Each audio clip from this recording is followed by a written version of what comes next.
Frédéric François a un visage, un ton, une voix, et je ne parle pas du chanteur. Depuis 1960, il a été l'un des piliers de l'information à la RTBF. Aussi incroyable que cela paraisse pour nous tous, l'heure de sa retraite est arrivée. Alors au moment où je vous parle, tous les collègues de la rédaction, ses amis aussi, sont réunis pour lui dire au revoir. Je vais tout de suite me tourner vers cette salle de la RTBF où a lieu sa fête de départ et je passe tout de suite la parole au chef de la rédaction, Michel Connen. Freddy François, notre Freddy. Papé, comme on l'appelle respectueusement et affectueusement, eh bien, Freddy donc s'en va. Il est admis à la retraite, comme il n'aime pas du tout qu'on dise.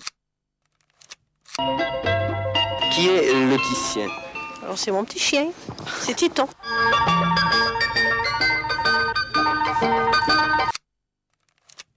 Quand on s'était mis d'accord, que j'allais lui poser, j'allais d'abord lui parler 3-4 minutes, comme si j'avais un cheveu sur la langue, et puis lui poser la question, qui est le Titien? Et évidemment, elle a cru que croyant que j'avais un cheveu sur la langue, elle a cru que je parlais de son chien.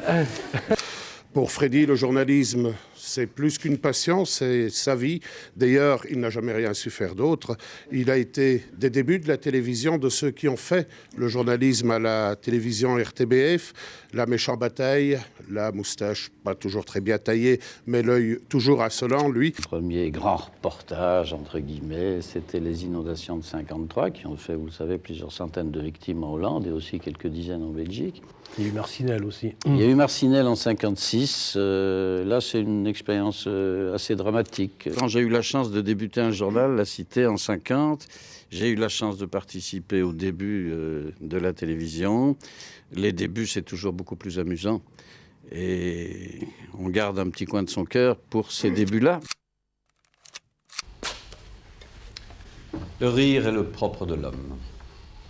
Mais sans doute ne vous en ai-je guère donné beaucoup de preuves. Cette année, chaque fois que j'ai fait intrusion dans votre salon, c'est que la politique belge est une chose très sérieuse, très importante, très souvent capitale pour l'avenir du pays et de chacun de ses habitants. On dit que le pouvoir organisateur est seul à pouvoir encore, et en tout cas avant les politiciens et avant le gouvernement. Ah, les politiciens, dites au moins les hommes politiques de grâce. Les hommes politiques. Non seulement vous attisez les passions en versant de l'huile sur le feu, mais même vous nous traitez encore très mal. Et il a fallu tout de même un certain temps, et je dirais même quelques années, avant que ses successeurs ne se rendent compte de ce qui se passait, de se rendre compte du direct, des effets que ça pouvait avoir sur le public. Un dosage que je suppose vous avez dû effectuer cette fois-ci encore, c'est-à-dire autant de ministres flamands, autant de ministres francophones, autant de ministres bruxellois. Mais j'ai bien entendu veiller à un certain équilibre. Les débuts ont été durs pour eux, pas pour nous. Pour nous, c'était très amusant. Dès qu'ils se sont rendus compte qu'ils pouvaient se servir de cet instrument, c'est devenu plus dur pour nous. D'ici là, aujourd'hui, le gouvernement ne répondra pas donc aux interpellateurs. Oui, il n'était pas prévu que le gouvernement réponde aujourd'hui.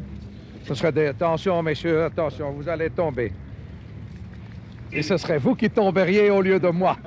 Ce qui serait évidemment tout aussi désagréable.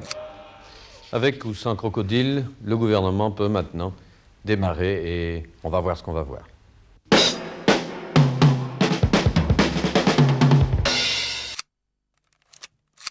Une enquête profonde peut faire une bonne émission à elle seule et peut amener en tout cas une bonne interview, peut amener les gens à parler quand on a des questions précises à leur poser. Je suis donc, et je le dis clairement, pour qu'on joue carte sur table, parce que je crois que si on s'écarte de ce principe, on va droit à des dérapages. On se dit qu'il ne nous appartient pas de jouer parfois avec des informations et de lancer une information qui serait susceptible de provoquer un bouleversement politique, parce qu'à ce moment-là, on ne diffuse plus l'information, on crée l'information. Je ne sais pas si c'est notre rôle, je ne sais pas s'il va jusque-là. 2 minutes, écoute. Bon, j'ai pas encore. Enfin, tu viens de faire tout un truc, là.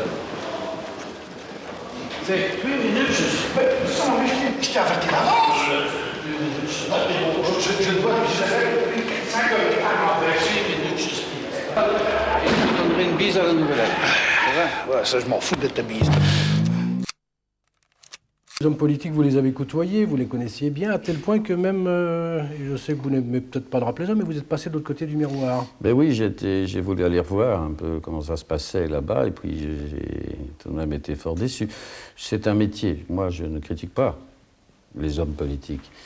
Mais j'ai dû bien constater que je n'étais pas fait pour ça. Vous savez, quand on a déjà fait 25 ans de journalisme, on a appris à donner raison à ceux qui ont raison et tort à ceux qui ont tort. En politique, c'est pas toujours ça, selon qu'on fasse partie ou non de la majorité. Il faut rejeter tout ce qui vient de l'opposition et vice-versa. Et donc, il faut souvent prendre des décisions ou prendre des votes qui ne sont pas conformes avec ce qu'on pense. C'est très difficile et bon, c'est un métier. Il faut une certaine discipline politique. Moi, je suis un indiscipliné, alors ça n'a pas marché. Il est midi et Bruxelles dort. Rien de comparable avec le Bruxelles, avec la rue Neuve des dimanches matins. La ville est vraiment morte aujourd'hui et on mesure peut-être mieux que jamais ce que le petit commerce, ce que le commerce en général apporte comme animation, apporte comme vie dans les grandes villes. Avec, vous allez le voir dans un instant, des calicots fort nombreux aussi, dont certains n'épargnaient ni la RTB, ni votre serviteur qui s'est entendu traiter de vendu de syndicalistes, de communistes et j'en passe.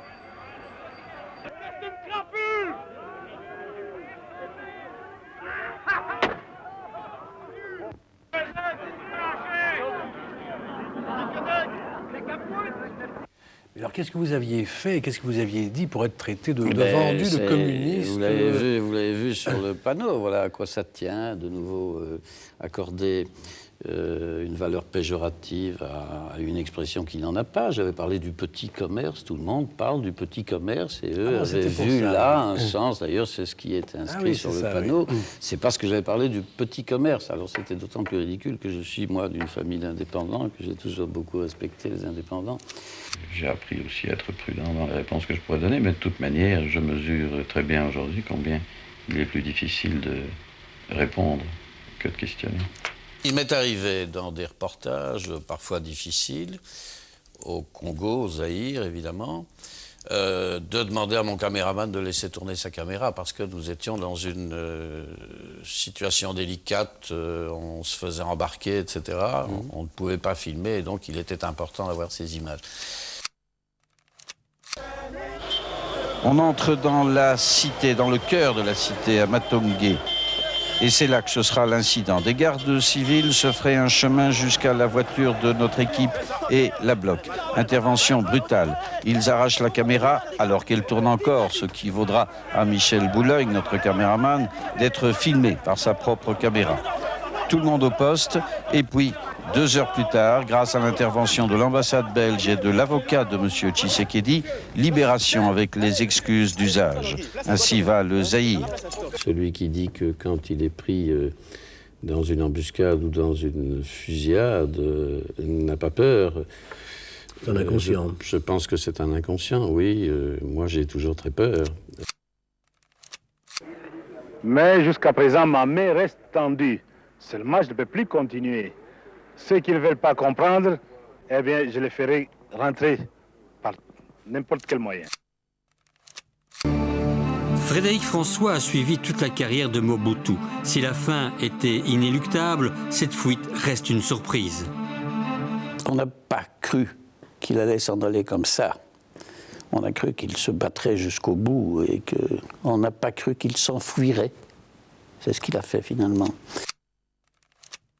Je crois que finalement, à l'époque, on faisait beaucoup d'événementiels.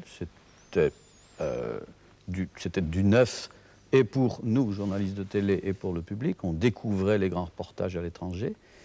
Mais c'était peut-être plus facile que maintenant, où l'on fait beaucoup plus d'explications, l'événementiel étant fourni par ce qu'on appelle les EVN, par les échanges internationaux, par les satellites, etc.